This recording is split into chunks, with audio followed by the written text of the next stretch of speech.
নমস্কার বন্ধুরা, নিয়ে চলে এসেছি আজকে তোমাদের জন্য আরেকটি নতুন ভিডিও। তো তোমাদের জানো যে কালকে বার্ডওয়ান ইউনিভার্সিটিতে যারা পড়ছো তাদের কিন্তু ফার্স্ট সেমিস্টারের রেজাল্ট আউট হয়েছে। তোমাদের আজকের ভিডিওতে বলবো যে পিপিআর বা পিপিএস করলে কবে তার রেজাল্ট বেরোয়, বা তোমাদের যে এবারে ফর্ম ফিল আপ তোমাদের আবার রিওপেন কবে হচ্ছে, পরীক্ষা কবে থেকে স্টার্ট হচ্ছে, এই সমস্ত কিছু নিয়ে তোমাদের বলবো। তার সাথে RA বা EXP বা RWINC বা COP এই সমস্ত জিনিসের মানে কি, অর্থাৎ এই যে তোমাদের রেজাল্টে এইগুলো আছে এইগুলোর মানে কি, সেগুলো হলে বা কি হয়, প্রভিশনাল রেজাল্ট বা ফাইনাল রেজাল্ট কি, এটাও কিন্তু এর সাথেই তোমাদের বলবো। পয়েন্ট থেকে তোমাদের যে পার্সেন্টেজ সেটা করবে সেটাও কিন্তু তোমাদেরকে জানিয়ে দেবো। তাই স্কিপ না করে প্রথম থেকে শেষ পর্যন্ত ভিডিওটি দেখতে থাকো। হাতে কিন্তু সময় খুবই কম, ফার্স্ট সেমিস্টারে কিন্তু সামনেই পরীক্ষা, তার টেন্টেটিভ ডেটও কিন্তু ইউনিভার্সিটি প্রকাশ করে দিয়েছে, কিন্তু সেই টেন্টেটিভ ডেট অনুযায়ী পরীক্ষা হচ্ছে না। এখনো পর্যন্ত যেটুকু জানা যাচ্ছে যে পরীক্ষা আরেকটু পিছবে, এবং যারা এবারে ব্যাক পেয়েছো তাদেরও হাতে খানিকটা টাইম থাকবে পড়ার জন্য, কিন্তু খুবই কম টাইম থাকবে পড়ার জন্য। তো খানিকটা টাইম তোমরা পাবে এবং তোমাদের জন্য রিওপেন হবে পোর্টাল, যাতে তোমরা ফর্ম ফিল আপ করতে পারো। কারণ তোমরা যদি কেউ ব্যাক পাও তাহলে তোমরা 3টে অ্যাটেন্ড করতে পারবে। তো তোমরা ফার্স্ট অ্যাটেন্ড অলরেডি করে ফেলেছো, এরপরে সেকেন্ড অ্যাটেন্ড এবং থার্ড অ্যাটেন্ড, এই 3টে অ্যাটেন্ডের মধ্যে তোমাকে কিন্তু পাস করতে হবে, তা না হলে কিন্তু তোমাদের আর পাস হলো না। তো এই 3টে অ্যাটেন্ডের মধ্যে তোমাদের যদি কারো ব্যাক এসে থাকে তাহলে কিন্তু তাদেরকে পাস করতে হবে। তো তোমাদের যারা এবারে ব্যাক ক্যান্ডিডেট আছো, যাদের রেজাল্ট বেরোনোর পর ব্যাক এসেছে, তাদের কিন্তু আর 2-3 দিন কি 4 দিনের মধ্যেই তোমাদের কিন্তু সাইট আবার খুলবে, সেখান থেকে তোমাদের আবার ফর্ম ফিল আপ করতে হবে। কারণ তোমাদের এটা সেকেন্ড অ্যাটেম্পট, যেহেতু তোমাদেরকে নিয়েই পরীক্ষা হবে, সেহেতু তোমাদের জন্য আর একবার কিন্তু সাইটটা খুলছে। তোমাদের পরীক্ষা খানিকটা পেছিয়ে যাচ্ছে, তো তোমাদের পরীক্ষা এই মাসের লাস্ট উইক করে আরম্ভ হওয়ার সম্ভাবনাই বেশি আছে। তো যে টেন্টেটিভ ডেট দেওয়া ছিল সেই টেন্টেটিভ ডেট অনুযায়ী পরীক্ষা হচ্ছে না, পরীক্ষা কিছুটা হলেও পিছিয়ে যাচ্ছে। তো আপাতত এই ইনফরমেশনটাই আমাদের কাছে আছে, তো সেটা তোমাদেরকে জানালাম। এরপরে পিপিআর আর পিপিএস এই ব্যাপারটাই আসি। এবার অনেকের এমন নাম্বার আছে যে তাদের রেজাল্ট দেখে মনে হচ্ছে এই নাম্বারটা আমাদের পাওয়ার কথা ছিল না, অর্থাৎ খুব কম নাম্বার চলে এসেছে। সেক্ষেত্রে তোমরা পিপিএস অর্থাৎ স্ক্রুটিনি করতে পারো, এবং যাদের মনে হচ্ছে যে আমার ব্যাক করার কথাই ছিল না, আমি তাহলে কি করে এই পেপারটায় ব্যাক পেলাম, তাহলে সেক্ষেত্রে তোমরা পিপিআর করতে পারো। তো পিপিএস পিপিআর এই দুটোই কিন্তু করতে গেলে বেশ খানিকটা সময় সাপেক্ষ। অর্থাৎ তোমরা যদি এখন পিপিএস করো তাহলে প্রায় 6 মাস লেগে যাবে তোমাদের রেজাল্ট আসতে। তাহলে তোমরা কি করবে, পিপিএস করবে না পিপিআর করবে, না তোমরা পরীক্ষা দেবে? যদি তোমরা এবারে পরীক্ষা না দাও তাহলে সেক্ষেত্রে সেকেন্ড অ্যাটেম্পট যেটা তোমাদের, সেই সেকেন্ড অ্যাটেম্পটটা কিন্তু তোমাদের নষ্ট হয়ে যাচ্ছে। কিন্তু তোমরা যদি থার্ড বার তোমরা পরীক্ষা দাও, এবারে যদি পরীক্ষা না দিয়ে থার্ড বার দাও, তাহলে তোমাদের থার্ড অ্যাটেম্পট হয়ে যাবে। তো তোমরা যত দেরি করবে তোমাদেরই করতে হবে। সেহেতু তোমরা যদি কেউ পিপিআর বা পিপিএস করতে চাও, যাদের ব্যাক এসেছে তাদের ক্ষেত্রে বলি, তো তারা কিন্তু আমি বলবো যে তোমরা পিপিআর ও পিপিএস করার সাথে সাথে কিন্তু তোমরা পরীক্ষার ফর্মটা ফিল আপ করো। তোমরা একটু মন দিয়ে কয়েকদিন পড়ো, কয়েকদিন বাদে কিন্তু তোমাদের পরীক্ষার যে সাবজেক্টে বা যে সাবজেক্টগুলিতে তোমাদের ব্যাক এসেছে সেগুলো পড়ে পরীক্ষা দাও। যদি তোমাদের সেখানে পরীক্ষা ভালো হয়, সেখানে তো তোমরা নাম্বার পাচ্ছ। এরপরেও যদি পিপিআর পিপিএসে তোমাদের যদি আবার ব্যাক চলে আসে, সেক্ষেত্রে তোমাদের 1 বছর পুরোই লস হয়ে যাবে। সেক্ষেত্রে তোমরা এবছরই পরীক্ষাটাও অ্যাটেন্ড করো, তার সাথে পিপিআর পিপিএস করে রাখো। এবারে যদি তোমরা খেয়াল করো, সেখানে দেখতে পাবে যে এসএনসির সংখ্যা অর্থাৎ সেমিস্টার নট ক্লিয়ার অর্থাৎ ব্যাকের সংখ্যা কিন্তু অনেক বেশি আছে। তো সেখানে যদি রেজাল্ট কোর্টে এসএনসি আছে, তার মানে হচ্ছে তোমার কোনো একটি পেপার বা কোনো 2টি পেপার বা কোনো পেপারে তোমরা পাস করতে পারোনি, সেই জন্যই কিন্তু এসএনসি থাকে। এবং সেখানে যদি রেজাল্ট কোর্টে কিউ থাকে, কিউ মানে কোয়ালিফাইড মানে পাস করে গেছো, এটা হচ্ছে তোমার পাস আর ব্যাকের ব্যাপার।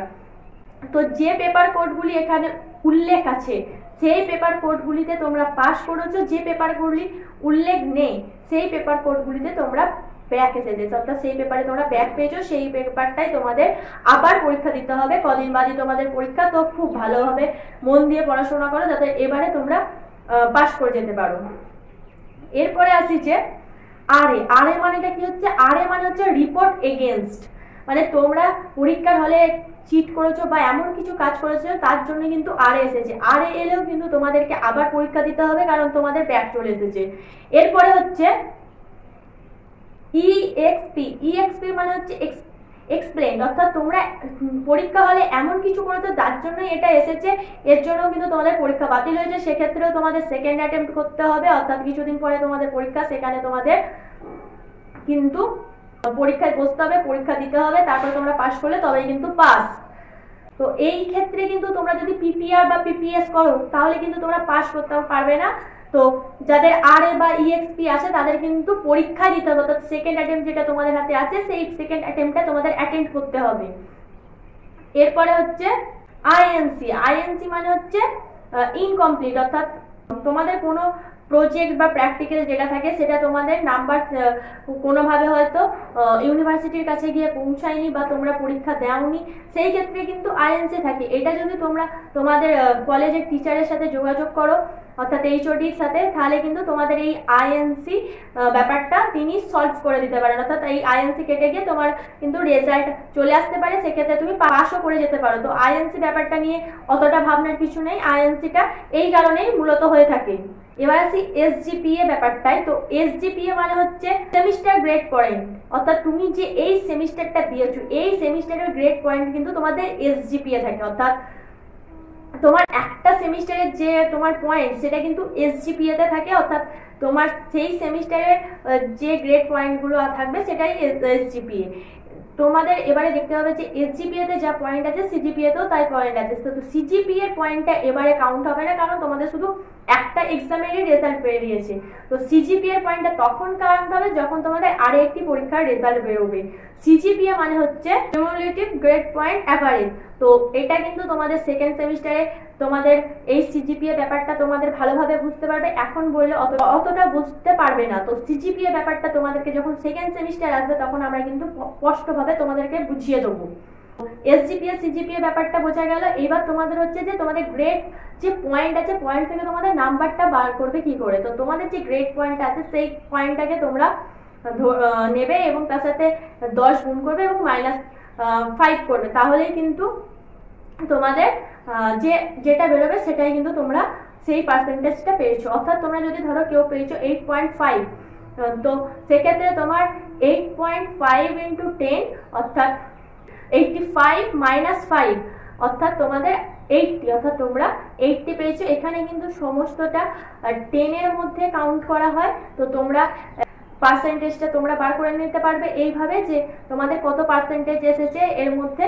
তো তোমরা এখান থেকে দেখতে পেলে যে তোমাদের 80% কিন্তু নাম্বার এসেছে। তো 80% নাম্বার আছে মানে তোমরা অনেকটাই ভালো পরীক্ষা দিয়েছো। এইভাবে তোমরা তোমাদের নাম্বারটা ক্যালকুলেট করে নিতে পারবে, যে তাহলে নাম্বার ক্যালকুলেটরের ব্যাপারটা বোঝা গেল। এরপরে তোমাদের ধরো যেগুলো আছে পিটা একবারই তোমাদের কাছে নতুন। তো পি মানে হচ্ছে পাস, ডি মানে হচ্ছে ডিসকোয়ালিফাই, অর্থাৎ তোমরা যদি ফেল করে যাও সেক্ষেত্রে তোমাদের ডিসকোয়ালিফাই থাকবে। এরপরে তোমাদের আরো অনেক ভালো অনেক গ্রেড থাকে, যেমন হচ্ছে তোমাদের ও মানে হচ্ছে আউটস্ট্যান্ডিং, অর্থাৎ তোমরা খুব ভালো 90 উপরে নাম্বার পেলে কিন্তু এই আউটস্ট্যান্ডিং ব্যাপারটা থাকে। এরপরে এ প্লাস মানে হচ্ছে এক্সিলেন্ট, তারপরে এ মানে হচ্ছে ভেরি গুড, বি প্লাস মানে হচ্ছে গুড, বি মানে হচ্ছে অ্যাভারেজ, সি মানে বিলো অ্যাভারেজ। তো এইভাবে কিন্তু তোমাদের গ্রেডটা দেওয়া হয়, অর্থাৎ গ্রেড পয়েন্টের উপর নির্ভর করে তোমাদের গ্রেডটা ঠিক হয় তোমরা কি কেমন গ্রেড পাচ্ছ। অর্থাৎ তোমাদের গ্রেড পয়েন্ট এবং গ্রেড সেটা কিন্তু তোমাদের পরীক্ষা দেওয়ার উপরেই নির্ভর করে। অর্থাৎ তোমাদের যদি পরীক্ষা ভালো হয়ে থাকে সেক্ষেত্রে গ্রেড পয়েন্টও যেমন বাড়বে গ্রেডও তেমন বাড়বে। প্রভিশনাল রেজাল্ট এবং ফাইনাল রেজাল্ট। তো তোমাদের এখন যেটা বেরিয়েছে সেটা হচ্ছে প্রভিশনাল রেজাল্ট। এখানে কিন্তু তোমরা কোন পেপারে কত মার্কস পেয়েছো অর্থাৎ কত পয়েন্ট পেয়েছো সেটা কিন্তু দেওয়া নেই। তো যেটা ফাইনাল রেজাল্ট বেরোবে সেখানে তোমরা কোন পেপারে কত করে পয়েন্ট পেয়েছো সমস্তটা কিন্তু দেওয়া থাকবে, সেটা হচ্ছে তোমাদের ফাইনাল রেজাল্ট। এই প্রভিশনাল রেজাল্টের কিছু 1 মাস থেকে 1.5 মাস বাদ কিন্তু ফাইনাল রেজাল্ট পাবে। তো এই ফাইনাল রেজাল্টের পর তোমাদের যখন ফাইনাল রেজাল্ট তোমাদের প্রথম পিডিএফ ফরম্যাটে আসে, তো ফাইনাল রেজাল্ট পিডিএফ ফরম্যাটে আসার পর তারও কিছুদিন বাদ, অর্থাৎ তারও 1 মাস বাদ এরকম তার সময় করে তোমরা কিন্তু হার্ড রেজাল্ট অর্থাৎ হার্ড কপিটা তোমরা পাবে। অর্থাৎ তোমাদের হাতে রেজাল্ট আসতে কিন্তু এখনো বেশ খানিকটা দেরি আছে, এখনো প্রায় 2 মাস মতো কিন্তু তোমাদের হাতে হার্ড কপি আসতে দেরি আছে।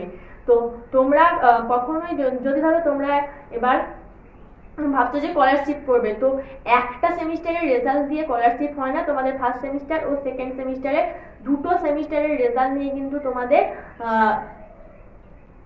স্কলারশিপ হবে। তো সেখানে কিন্তু তোমরা প্রফেশনাল যে নাম্বারটা পেয়েছো সেই নাম্বারটা দিলে কিন্তু হবে না, তোমাদের যেটা ফাইনাল রেজাল্ট সেই রেজাল্টটা কিন্তু সেখানে সাবমিট করতে হবে, সেই ফাইনাল রেজাল্টে তোমাদের পয়েন্টগুলো দিতে হবে। তো আশা করি পুরো বিষয়টা বুঝতে পেরেছো। তো এরপরেও যদি তোমাদের কোথাও কোনো ডাউট থেকে থাকে তাহলে আমাদের কমেন্টে জানাতে পারো। তো ভিডিওটি ভালো লাগলে একটা লাইক দিয়ে যেতে পারো এবং এরকমই নতুন আপডেট পেতে আমাদের চ্যানেলটিকে সাবস্ক্রাইব করে পাশে থেকো। ধন্যবাদ সবাইকে। Junior education.